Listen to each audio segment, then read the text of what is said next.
Bir kun kelib, ustingizga tuproq tashlashadi, janozangizni o'qishadi. Keyin esa quyidagilar bo'ladi. Mehmonxonangizda yoqtirgan stolingiz bo'lar deysingizdami? Endi unda boshqa birov oyoqlarini uzatib o'tiradi.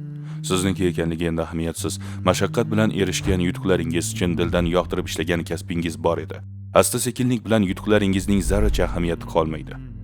Biron bir suhbatda ismingiz tilga olinishi mumkin, keyin mavzu o'zgarib, hayot o'z yo'lida davom etaveradi. Telefonlarda, ramkalarda va albomlarda suratlaringiz bo'lardi.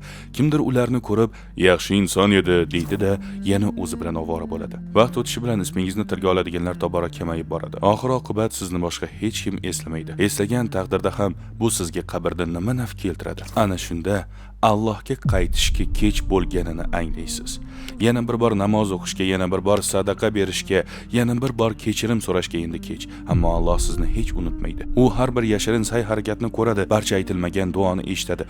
Uning yo'lda qilingan har bir qurbonlik haqida biladi. Bu dunyoda qoldirgan izlaringiz yo'qolib ketadi, ammo uning huzurida qoldirgan izlaringiz esa abadiy qoladi.